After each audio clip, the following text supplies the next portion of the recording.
I would like to invite Mr. Amit Sengupta as a third panelist to invite him to share his. Thank you, Dr. Datta. It was really enlightening to hear from Professor Sina and Professor Dahiya. Yesterday, or rather, let me start with the disclaimer that I'm not an academician or a media professor. I'm rather a practitioner and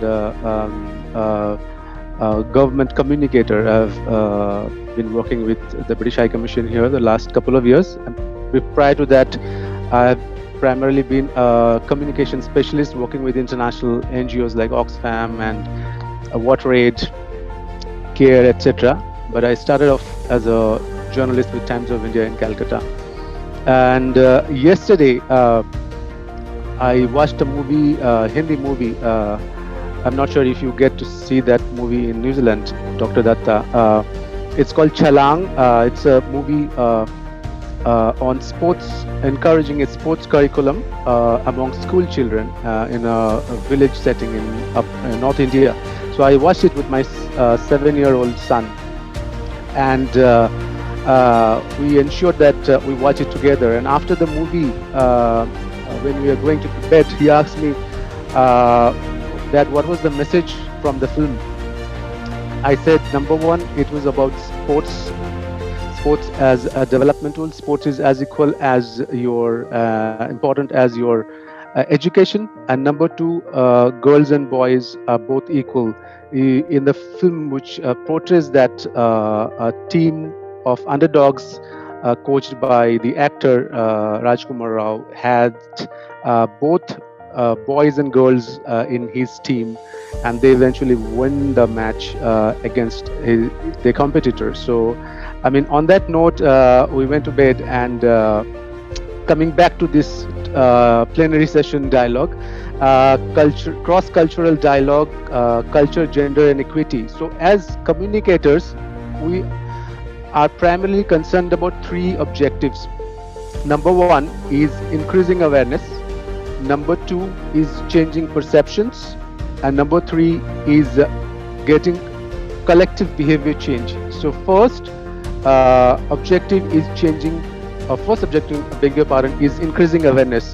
So as communicators, we would want, be it of any issue or be it on nature and climate, the threat to climate, on women empowerment, on women rights, on education, on any other topic. So it's primarily, number one is increasing awareness.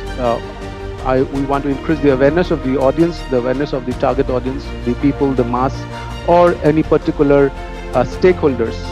Second is changing their perceptions. So we have to measure through tools whether or not they already have any perception about a particular issue, for example, about climate change and how it affects men and women across the planet. So what perception they have about climate change? Do they know what UNFCCC's Global Climate Summit, COP26, are they aware of electric vehicles? Are they aware of solar energy? Are they aware of wind energy? And how do we measure that perception? And what perception you would want them to create through your communication?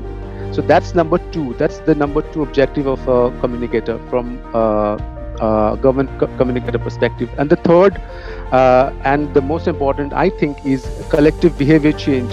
So once you have communicated a message, what change do you want to see in the audience? I can give examples of the Swachh Bharat mission that the government of India runs. What change ultimately do you want to see in the audience, in the rural audience, or in the urban poor audience who have been defecating in the open for so many years, despite the government claiming that they have built toilets for them, but these people are not comfortable using toilets. So the ultimate challenge lies in collective behavior change, whether or not they are comfortable, they understand the health risks that defecating in the open can portray, can provide the risks to their lives, to their children's lives. So globally, data shows that diarrhea is one of the biggest threats to children below the age of 5, even more dangerous than AIDS, malaria combined. And I have, prior to this organization, I have worked with a rural setting. I have worked on ending open defecation with another organization. It's an approach called community-led total sanitation. This approach has been appreciated, has been incorporated by the Ministry of Drinking Water and Sanitation, Government of India, and by the UN and across 70 other nations in the world. This is called CLTS approach. Again, which it's an approach where we go to the village, we go to the villagers' households, we accumulate, we gather, say about 20, 30 households of the particular village. We invite them for an open discussion, and then we ask them about their health practices, about their defecation, whether or not they defecate in the open or they have a toilet, and that triggering itself, it's called CLTS triggering, that results in a triggering, and through that discussion they realize that they have been defecating in the open, and which in turn has been causing a lot of health risks to their own family, their children who have been dying due to diarrhea and several such harmful diseases. So then this realization, self-realization and self-analysis of their own practice of defecating in the open makes them understand and realize that this is a very, very harmful practice which they have been doing, and then they take their own ownership despite being provided subsidies or any financial assistance from the local government. They take it up all as their own ownership to build their own toilets with locally available resources. So that's the success of the CLTS communication, the CLTS approach at the grassroots level.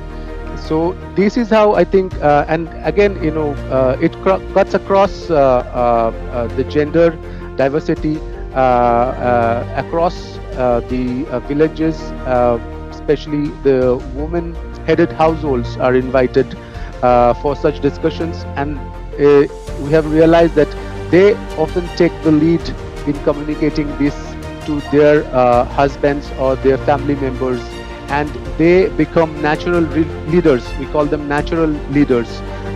They become natural leaders in turn influencing and motivating other households of their village as well as their nearby villages.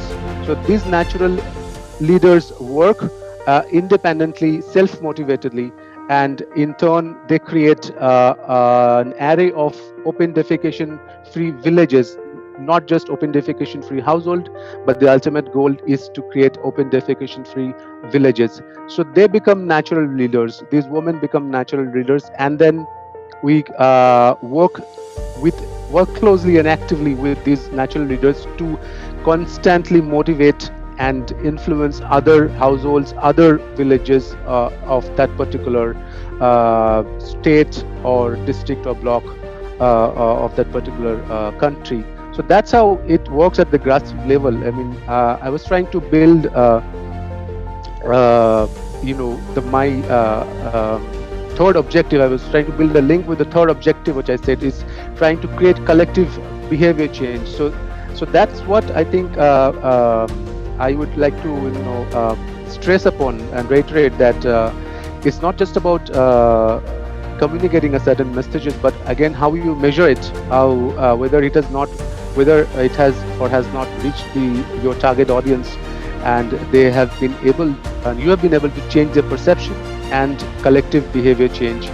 So I think it's rather stop at this point of time, and then I'll wait to hear from Dr. Devalan and other panelists.